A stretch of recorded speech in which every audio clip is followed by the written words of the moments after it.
everything is packed. We are gonna go home. Okay, bye, Pabia. Bye. Siya saglit for Anvit. Anvit. Pakadu. Ng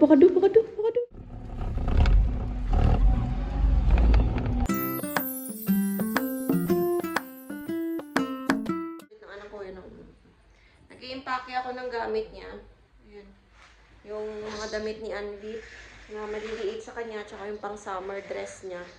So, ina-impake ko na. So, ito na yung last day namin dito sa may Gurugram. And, ayan na yung mga gamit namin. Na-impake ko na yung iba. Tapos, ngayon yung mga damit ni Mister. Nilalagay ko na dito sa, dito sa may maleta. So, yan na lang naman yung kulang. The rest, okay na. Ready to go na kami bukas. So, we will gonna go home tomorrow by 10 o'clock or 11 o'clock in the morning. So, yeah.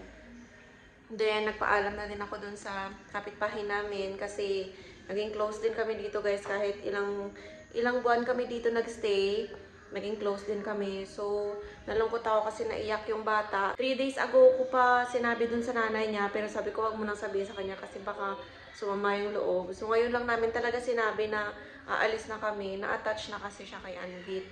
So, ganun. Tapos, wala siyang kapatid na lalaki, ganun. So, naiyak siya kanina. Naawa ko sa bata. Pati ako umiyak, yung lola niya umiyak, mama niya umiyak din. So, nandito siya ngayon sa nandito sila sa kabilang room kasama si Anvit. Naglalaro silang dalawa, nanonood ng TV. What are you eating?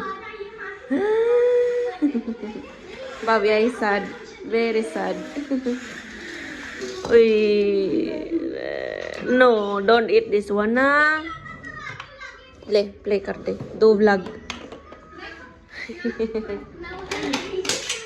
Silang dalawa. Lalaro.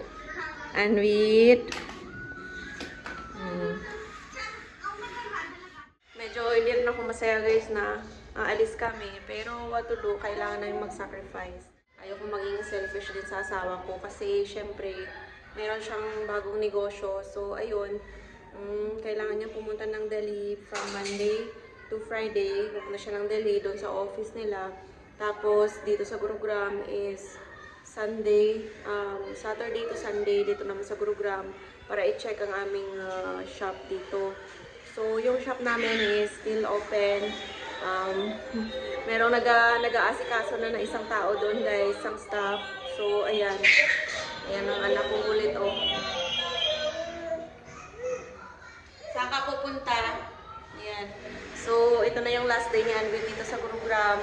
Pero, kung bibisita rin kami dito. Ilang months lang din kami dito, guys. Parang, nag-start kami ng June or July dito. And then, ngayon, uwi na kami. So, uwi na kami dun sa village for good. Para din sa ikabubuti namin and for the safety namin dalawa ng anak ko. Kasi, yung asawa ko is umaalis ng alas 8 hanggang alas 11 ng gabi. So, kami lang yung naiiwan dito palagi sa bahay. So, hindi siya safe. Then, yung bahay na to is gilid siya ng daanan. So, minsan natatakot ako kahit lumabas. Natatakot ako na wala yung asawa ko. So, ayun. Doon kasi sa village is nandoon sila mami, sila papa, tapos si Choti andon. Tapos makapagpahinga pa ako, guys, ng maayos. Kasi ang hirap din ng meron kang kasamang bata. Sobrang hirap talaga, guys. Hindi mo magagawa yung mga trabaho mo, tapos hindi ka makakapagpahinga. Minsan natatapos na yung gawaing bahay ko, mga almost 3 o'clock na ng hapon. Naglalaba pa din ako, guys. So, parang pagod na yung yung katawang lupa ko din. So, ayun. Isa din yun sa mga rason kung bakit kailangan ko ding umuwi sa village para matulungan din nila ako sa pag-aalaga kay Anvit. In terms naman dun sa pagkain na nire-request ko sa asawa ko kasi hindi ako makakain dun, guys, ng non-veg. Sinabi ko na sa asawa ko bago ako nag-decide na sumama sa kanya dun sa village, na umuwi sa village. Sabi ko, kausapin mo yung nanay natin kung okay lang sa kanya na mag-akyat ako doon ng itlog, ganun. Kasi hindi ko talaga kaya mabuhay ng walang itlog. So, kinausap niya yung nanay namin, tas nag-okay naman siya, guys. Pero, i-separate lang yung mga burton, yung mga utensils, at saka yung mga gamit na ginagamit for non-veg. Hirap kasi, guys, kasi vegetarian sila eh. Vegetarian talaga yung nanay ko doon, yung insya ng biyanan ko. So, gulay lang talaga ng gulay yung kinakain niya. So, sobrang hirap sa akin. Kaya naging pabor sa akin na nagka-separate kami. Dahil nga doon sa pagkain. Hindi ako mabubuhay ng walang non-veg talaga, guys. Ganun. So, okay na. So, pumayag na. Ayun, ready na kaming umuwi ulit. Sobrang happy. Happy ka? Magba-vlog din siya soon. Ayan, oh, may hawak siyang ano, oh. May hawak siyang pang-vlog. Say hello. Hello, Karde. Hi, everyone. Ayan.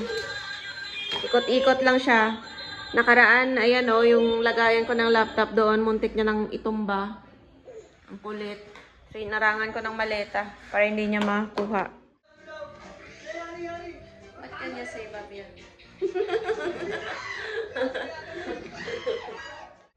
Guys, so we are ready and everything is packed. We are gonna go home to the village now. So, Anvit, bye-bye, Karde. Bye-bye. Ang dami na namang naiyak. Bye, Babia. She has a gift for Anvit. Anvit. Pakadu. Hey.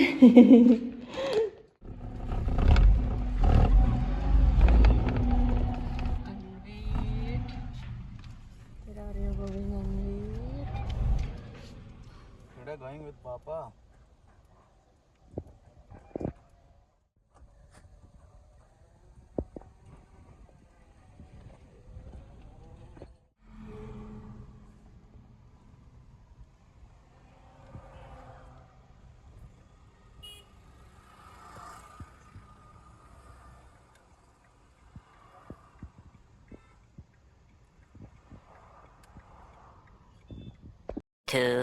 Years later. Guys, we just came in the village and we load our stuff already over here. Very happy. Nick with Daddy. New arrangement, huh? Nick. Achha, welcome home. Welcome home again. Ay. Ay. Ay. Si Mister. Ayan. Perle. 1, 2, 3. 1, 2, 3. Ay. Uy, handsome. Dika. So, tayo ngayon sa my village. So, dito na muna kami magstay for good. Ito yung gift ni Babia. Babia gift for Anvit.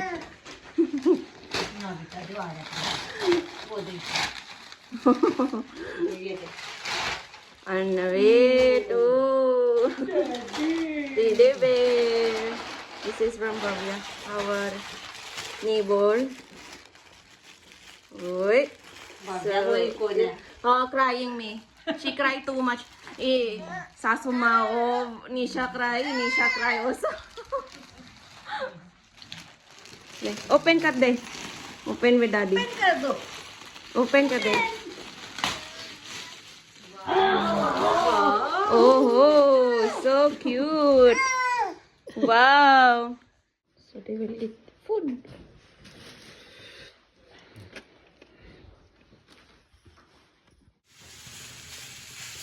We're making prata, guys, for our lunch. Choti is making.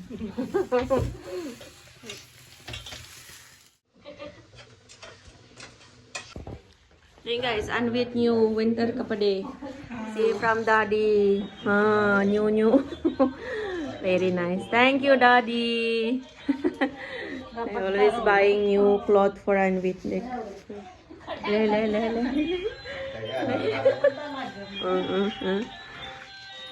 Excited, oh.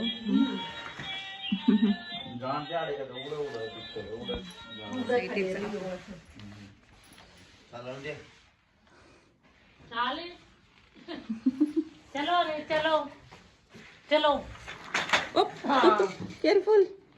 चलो अच्छा अच्छा अच्छा राधे राम राम कैसे हो ayan wait is there